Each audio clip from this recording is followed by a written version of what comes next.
Good morning, ma'am. My name is Nandini Bharti and my topic name is Political Development versus Political Modernization, a Critical Theoretical Debate. हमारा जो topic है राजनीतिक विकास बनाम राजनीतिक आधुनिकीकरण, इसमें समालोचनात्मक सिद्धांत्मक बहस में क्या क्या मुद्दे देखने को मिलते हैं। तो सबसे पहले हम ये देखेंगे कि राजनीति विज्ञान में दो प्रमुख अवधारणाएं राजनीति विकास और राजनीति आधुनिकीकरण, ये दोनों अवधारणाएं पश्चिमी सामाजिक वैज्ञानिकों द्वारा विकसित की गई थी। और 20वीं शताब्दी के मध्य में जब एशिया, अफ्रीका और लैटिन अमेरिका के बहुत सारे देश उपनिवेशवाद से स्वतंत्र हो रहे थे, तब वैश्विक राजनीति विज्ञान में ये सवाल आया कि राजनीतिक रूप से एक आधुनिक राष्ट्र कैसा दिखता है। इसी प्रश्न के उत्तर में दो महत्वपूर्ण अवधारणाएं सामने आई जो कि राजनीति विकास और राजनीति आधुनिकीकरण को दिखाता है। पहले इस दोनों ही टर्म को एक सिमिलर समझा गया, पर्यायवाची समझा गया, परंतु जल्द ही विद्वानों के बीच ये बहस शुरू हो गई कि क्या ये दोनों प्रक्रिया वास्तव में समान है या इनके बीच मौलिक अंतर। इससे पहले हम लोग ये देखेंगे कि राजनीति विकास का मतलब क्या होता है। राजनीति विकास जनरली वो प्रक्रिया है जिसके माध्यम से कोई राजनीतिक व्यवस्था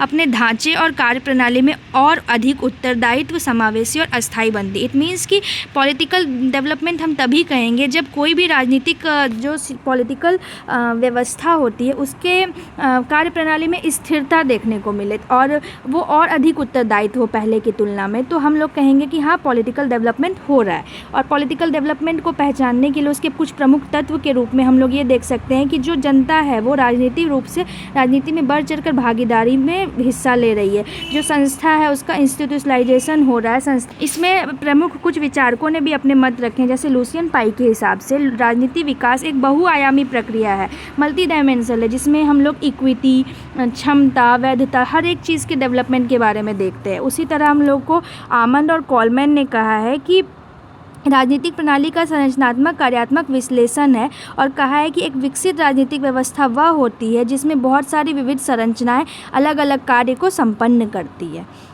अब राजनीति आधुनिकीकरण क्या है? तो राजनीति आधुनिकीकरण वह प्रक्रिया है जिसके माध्यम से एक पारंपरिक समाज आधुनिक राजनीतिक मूल्यों और ढांचों को अंगीकार करता है। इट मीन्स कि राजनीति आधुनिकीकरण में हम लोग जनरली ये देखेंगे कि मॉडर्न टाइप से किस तरह से हम लोग राजनीति में विकास ला सकते हैं। इसके अंतर्गत हम लोग लोकतंत्र, मानवाधिकार, न्याय, तकनीकी दक्षता, टेक्नोलॉजी, इन सब का हेल्प लेकर के कैसे हम लोग डेवलपमेंट कर सकते हैं पॉलिटिकली, वो हम लोगों को राजनीति आधुनिकीकरण के अंतर्गत देखने को मिलता है। इसलिए सैमुअल हंटिंगटन ने कहा है कि राजनीति आधुनिकीकरण यदि सामाजिक परिवर्तन की गति से मेल नहीं खाता तो यह अस्थिरता उत्पन्न कर सकती है। इट मीन्स कि सही बात है, अगर मॉडर्नाइजेशन होना है तो वो समाज के परिवर्तन की गति से मेल खाना चाहिए, अदरवाइज कोई भी मॉडर्नाइजेशन डेवलपमेंट में हेल्प नहीं करेगा।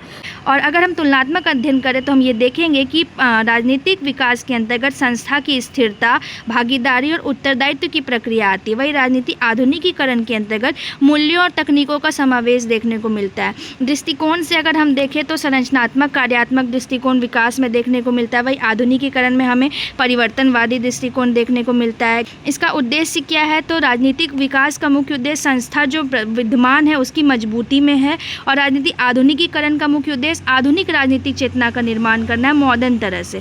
आलोचना का अगर देखा जाए तो सांस्कृतिक सापेक्षता की उपेक्षा की जाती है राजनीति विकास में। और राजनीति आधुनिकीकरण में पश्चिम मॉडल, जो हमारा वेस्ट मॉडल होता है, उस पर हम लोग ज़्यादा निर्भर हो जाते हैं आधुनिकीकरण के दौर में।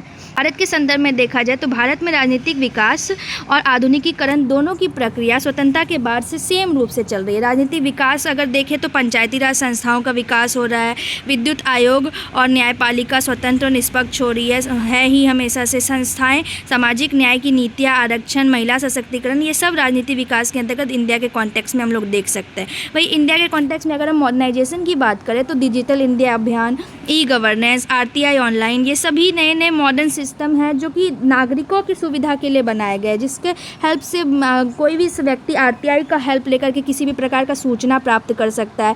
सैद्धांतिक बहस में अगर हम देखें कि क्या राजनीतिक विकास और आधुनिकीकरण एक ही है, तो बहुत सारे विद्वान का इसमें अलग अलग मतभेद होता है। लुसियन पाई कहते हैं आधुनिकीकरण के बिना राजनीतिक विकास अधूरा है। हंटिंगटन कहते हैं कि दोनों की गति में असंतुलन और स्थिरता पैदा कर सकता है। फिर पश्चिम और गैर पश्चिम बहस में देखने को क्या मिलता है कि राजनीति आधुनिकीकरण की अवधारणा पश्चिमी पर आधारित और भारत जैसे समाज में पूरी तरह ये लागू नहीं हो सकता, और शोधगंगा भी इस बात को रेखांकित करता है।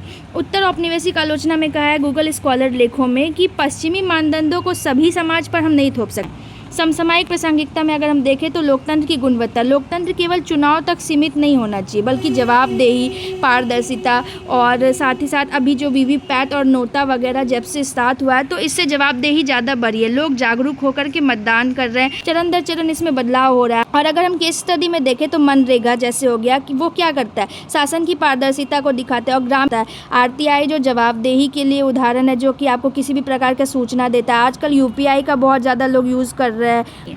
दक्षिण कोरिया और नाइजीरिया का अगर हम तुलना करें तो ये देखेंगे कि नाइजीरिया में दक्षिण कोरिया के तुलना में एकदम विपरीत रिजल्ट देखने को हमको मिलेगा। राजनीतिक आधुनिकीकरण में दक्षिण कोरिया में औद्योगिकीकरण बढ़ा, ई गवर्नेंस आया, वहीं नाइजीरिया में सैन्य शासन, भ्रष्टाचार बढ़ गया। राजनीतिक विकास हुआ तो लोकतांत्रिक संस्थाओं का सशक्तिकरण हुआ, वहीं नाइजीरिया में संस्थागत विफलता देखने को मिली।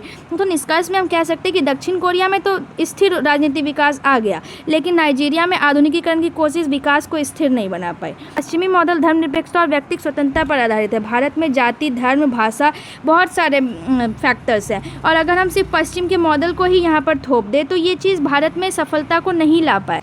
निष्कर्ष के तौर पर देखा जाए तो राजनीतिक विकास और आधुनिकीकरण दो ऐसी अवधारणाएं हैं जो किसी भी देश के लिए लोकतंत्र में संस्थाओं के और सामाजिक जीवन को दिशा देने में बहुत इंपॉर्टेंट है। जहां एक तरफ आप राजनीतिक विकास से वहां की आवश्यकताओं पर ध्यान आकर्षित कर सकते हैं, वहीं राजनीतिक आधुनिकीकरण से आप मूल्यों और प्रक्रियाओं के समावेश दे सकते हैं। और अगर इंडिया के कॉन्टेक्स्ट में बात किया जाए तो इंडिया में दोनों का संतुलित समावेश ही एक अस्थायी और समावेशी लोकतंत्र की नींव रख सकता है। Thank you.